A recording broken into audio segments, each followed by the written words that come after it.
ఏం చెప్పి నేను నమ్మడానికి నోట్లో వేలేసుకున్న చిన్న పిల్లలా కనిపిస్తున్నానా? ఎన్నాళ్ళు అబద్ధాలు చెప్పి నమ్మిస్తావు, నమ్మించి మోసం చేస్తావు. ఏమంటున్నావు శృతి?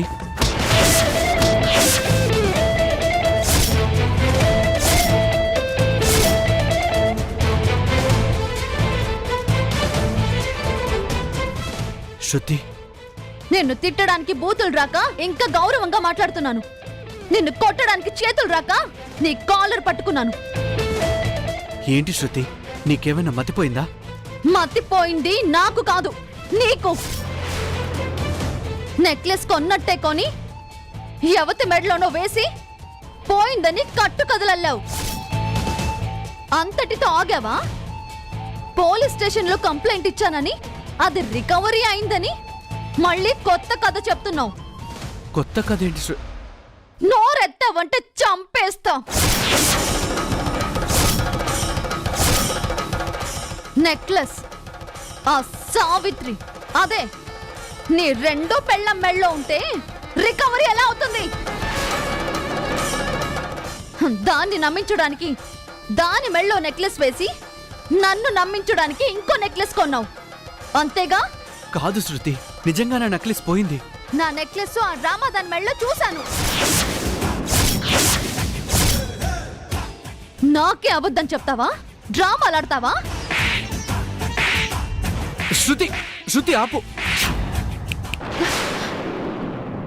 మేడం, శృతి గారు, టైం అవుతుంది, మనం డిన్నర్కి వెళ్ళాలి. ఏం మాట్లాడవేంటి? ఏం లేదు.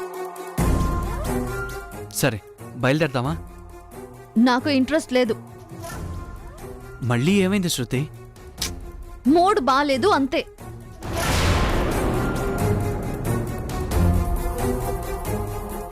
ఏమైంది శృతికి? తనని అర్థం చేసుకోవడం ఆ బ్రహ్మదేవుడి వల్ల కూడా కాదు. నెక్లెస్ రికవరీ చెయ్యాలంటే 1 వీక్ పడుతుందని చెప్పిన ఎస్ఐ ఆల్రెడీ రికవరీ చేసేసాడంట. రేపొచ్చి కలెక్ట్ చేసుకోమన్నాడు. లక్కంటే మనదే శృతి. ఇలా కంప్లైంట్ ఇచ్చావు, అలా రికవరీ అయిపోయింది. ఈయన మారడు. ఎంత ఓర్చుకుంటే అంత టార్చర్ చేస్తున్నాడు.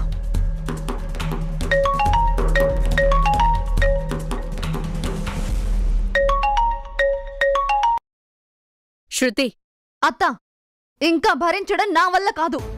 మళ్ళీ ఏమైందే? కళ్ళారా చూసి చెవులారా వింటే తెలుస్తుంది నా బాధ.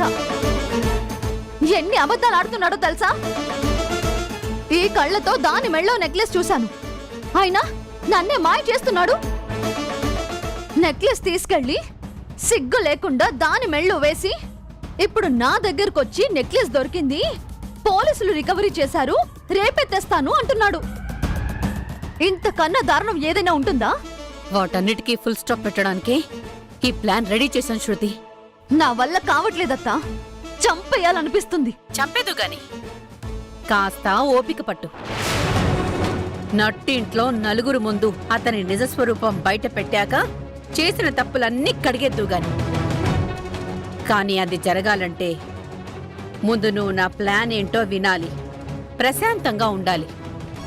ఏంటత్తా చెప్పు. ముందు నువ్వు నీ కోపాన్నంతా కంట్రోల్ చేసుకొని చిరునవ్వుతో ప్రేమగా మళ్ళీ మీ ఆయన దగ్గరికెళ్ళు. చిచ్చి, ఇదే ఈ దూకుడే వద్దు, చెప్పేది పూర్తిగా విను.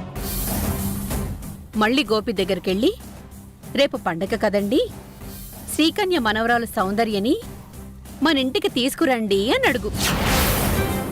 దాన్నా వాళ్ళు గుర్తొస్తేనే అసహ్యం అనిపిస్తుందత్తా. కొన్ని కావాలంటే కొన్ని భరించాలి. నీ మొగుడు నీ కోరిక ప్రకారం ఆ పాపని ఇంటికి తీసుకొస్తే అప్పుడు అసలు కథ నేను మొదలు పెడతాను. ఆ పాప ఎందుకత్తా ఇప్పుడు? ఏం జరగబోతోందో ప్రాక్టికల్గా చూస్తే అంతా అర్థమవుతుంది. అత్తా, ఆయన్ని చూస్తేనే భరించలేకపోతున్నాను. అలాంటిది ఇప్పుడు పాపని తీసుకురమ్మని ఎలా అడగను? భరించాలి. అతను ఇన్నాళ్ళు మన కళ్ళు కప్పి ఎలా నాటకం ఆడుతున్నాడో మనము నాటకాలాడి నిజానిజాల్ని బయటికి తీసుకురావాలి. అందరి ముందు దోషిని చెయ్యాలి. ఆలోచించకు, వెళ్ళు. ఒక్క 2 రోజులు ఓపిక పట్టు, ఆ తరువాత చూడు. సరే అత్త, అలాగే చేస్తాను.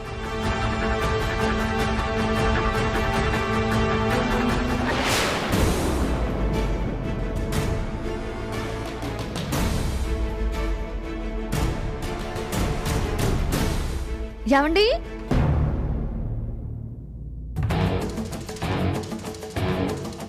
ఏంటి ఇంకా చిరాకులు పరాకులు కోపాలు బ్యాలెన్స్ ఉన్నాయా? సారీ అండి. ఏంటి శృతి, నువ్వు సారీ చెప్పావా? అవునండి, ఐఎమ్ రియలీ సారీ. ఎప్పుడు నువ్వరిస్తే నేను సారీ చెప్పేవాణ్ణి. ఫస్ట్ టైం నువ్వే అరిచి నువ్వే సారీ చెప్తున్నావు. షాపింగ్కి వెళ్ళొచ్చాను కదా, చాలా డిస్టర్బెన్స్లో ఉన్నాను. మూడేం బాగోలేదు, అందుకే మీరు డిన్నర్కి వెళ్దామంటే విసుక్కున్నాను. I'm sorry. అదేంటో మీ ఆడాళ్ళు షాపింగ్కి వెళ్ళకపోతే డిస్టర్బ్ అవుతారు, మూడు పాడు చేసుకుంటారు. కానీ షాపింగ్కి వెళ్ళినా డిస్టర్బ్ అవుతారని ఈ రోజే తెలిసింది. అందుకే కదండి సారీ చెప్తున్నా. నన్ను క్షమించానని చెప్పండి. ఇట్స్ ఓకే శృతి. అయినా మొగుడు పిల్లల మధ్య సారీలు క్షమించడాలేంటి? వదిలే. ఉహుం. మీరు నన్ను క్షమించానంటేనే, లేదంటే నేను బాధపడతాను. శృతి, ఏంటిది చిన్నపిల్లల్లా? ఇట్స్ ఓకే అన్నాను కదా. ఆ ఒక్క మాట అంటే సరిపోతుందా? మరేం చెయ్యాలి? ఎన్ని మాటలు చెప్పాలి? నేను తృప్తిపడే మాట ఏదైనా చెప్పండి. అయితే రేపు పండగ కదా, పోయిన నెక్లెస్ తెచ్చి నీ మెడలో వేస్తాను. సాటిస్ఫైడా? నెక్లెస్ దేముంది, వడ్డాణం కూడా కొంటారు. ఇప్పుడంత బడ్జెట్ లేదులే. అది కాదండి, రేపు పండగ కదా, నాకు కోరికుంది, తీరుస్తారా? చెప్పు, చిటికలో తీర్చేద్దాం. చెప్పు శృతి, చెప్పు. ఆ, మీరు మాట తప్పకూడదు. ప్రామిస్. రేపు పండక్కి పాపని ఇంటికి తీసుకురండి. ఏ పాప?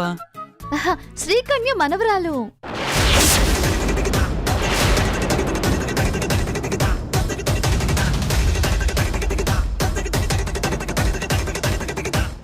ఎందుకండి అంత షాక్ అయ్యారు? ఒకసారి పాప పేరు చెప్పినందుకే 14 రోజులు నరకం అనుభవించాను. ఇప్పుడు మళ్ళీ పాప, నా హాస్పిటల్ అమ్ముకోవాలి.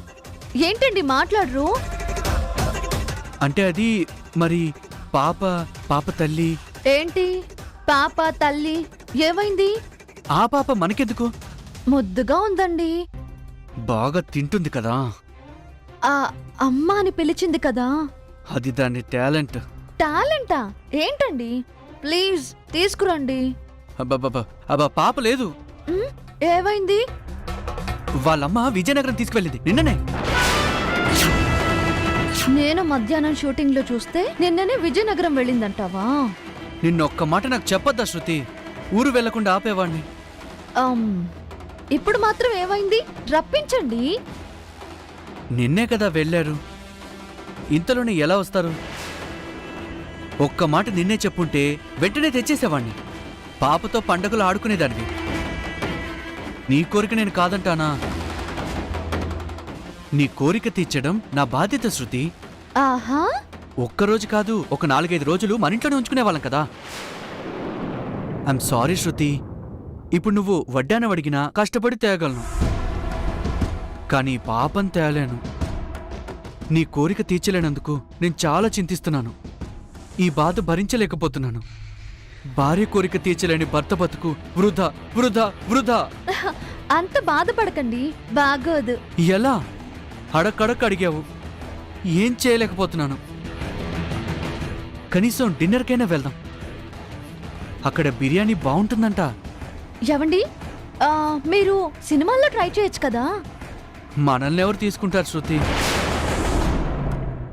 అందంగానే ఉంటామనుకో. డిన్నర్కి వెళ్దామా? వెళ్దాం, పండగ వెళ్ళాక.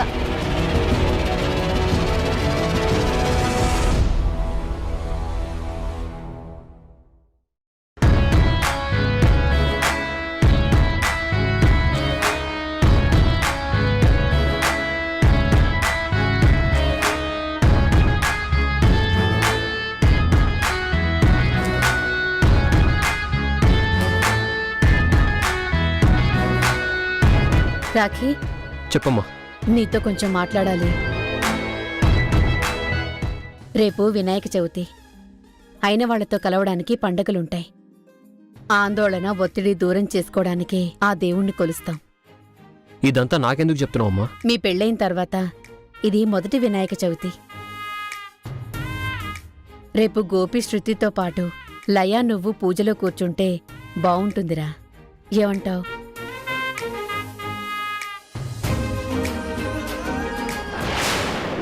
ఏంటమ్మా ఏమన్నావు?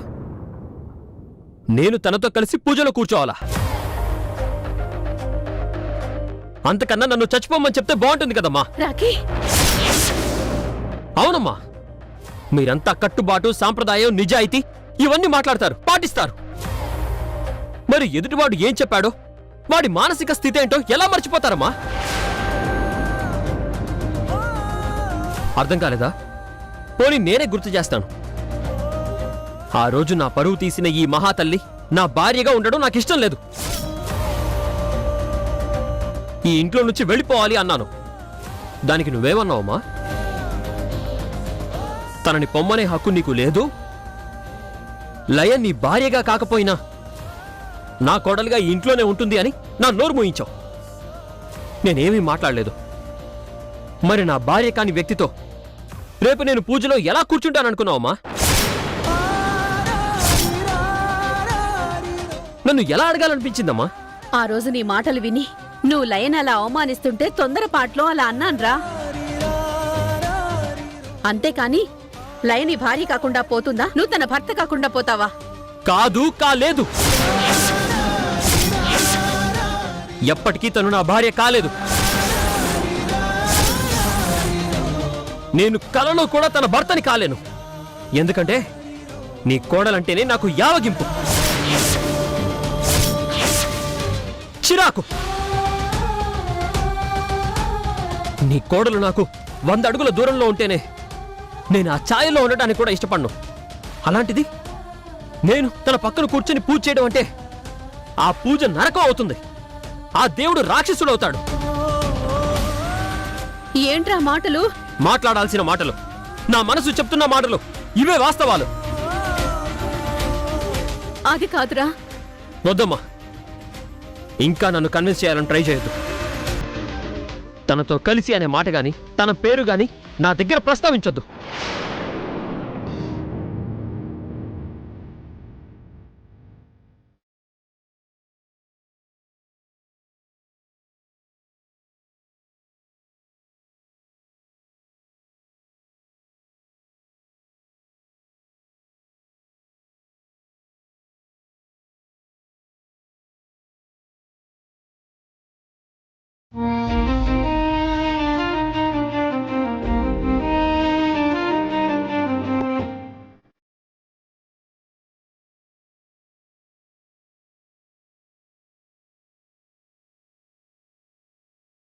అమ్మలయ్య,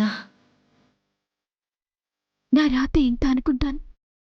ఇక ఏ ప్రయత్నం చేసినా నా జీవితం మారదు, మీ కళ తీరదు, నా కాపురం నిలబడదు.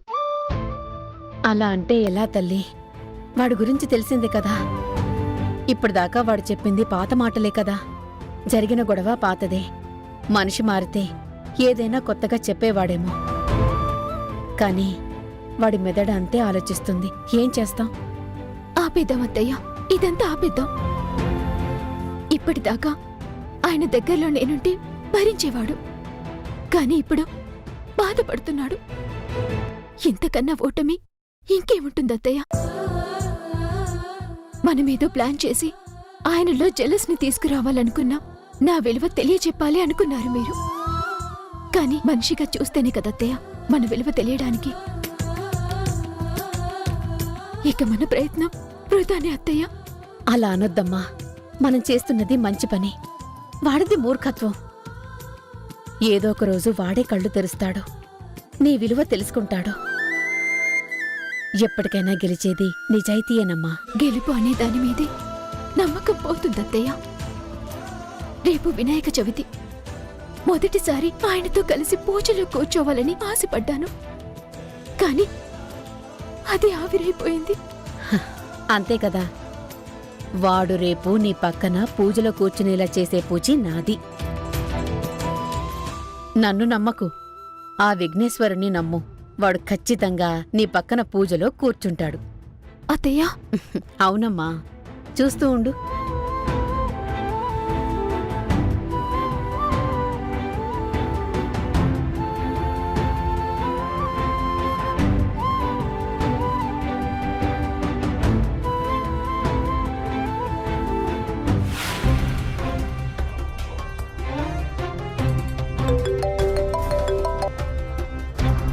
చెప్పు శృతి.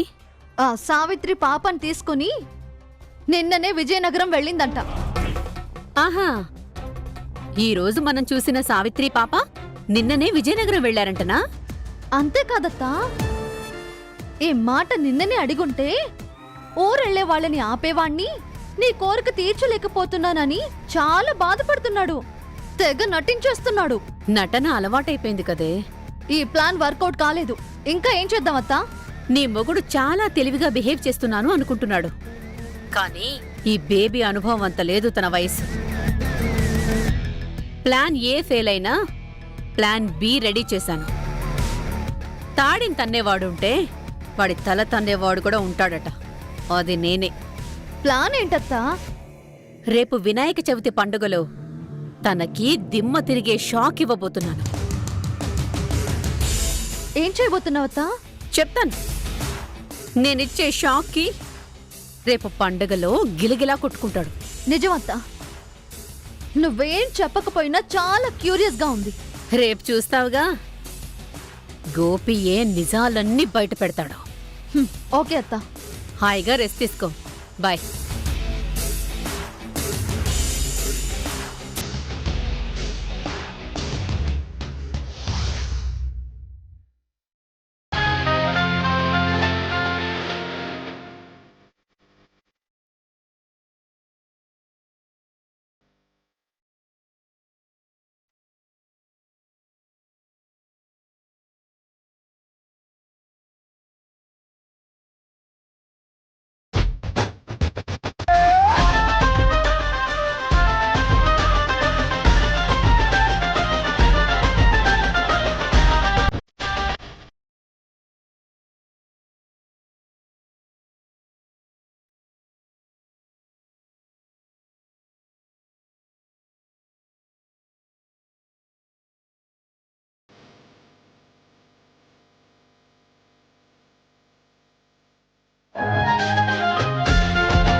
కానీ మీ సంబరమంతా ఈ రోజు మాత్రమే. ఇదేంటత్తయ్య ఇంత హడావిడి? వినాయక నిమజ్జనం రోజు చేస్తారు కదా, మరి ఇప్పుడేంటి ఆ రంగులు, డబ్బులు, డాన్స్లు? గోపికి వినాయకుడంటే చాలా ఇష్టం అమ్మా. అందుకే గోపి వినాయకుడిని ఇంటికి తెచ్చిన దగ్గర నుంచి నిమజ్జనం చేసేంత వరకు చాలా నిష్టగా గ్రాండ్గా చేస్తాడు.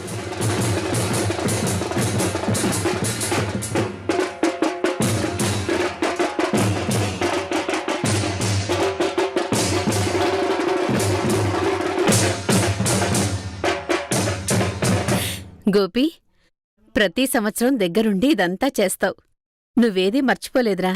ఎలా మర్చిపోతానమ్మా? వినాయకుణ్ణి నిలబెట్టడం నుండి నిమజ్జనం దాకా అద్భుతంగా చేయాలమ్మా. అప్పుడే దేవుడి ఆశీర్వాదం ఉంటుంది.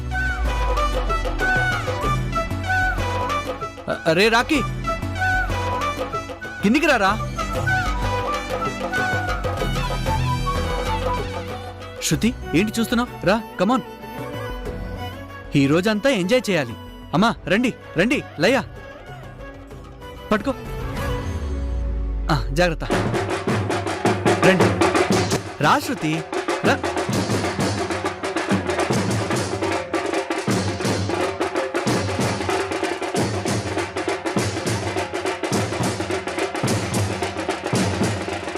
తిప్పు, బాగా తిప్పు. కాసేపు అయితే నువ్వు తిరుగుతావు గింగిర్లు. రంగుల్లో తెలి బాగా ఆడు. కొద్దిసేపట్లో నీ అసలు రంగు బయటపడుతుంది. ఈ పండగ నీకు జీవితాంతం గుర్తుండేలా మా అత్త ప్లాన్ చేసిందిలే.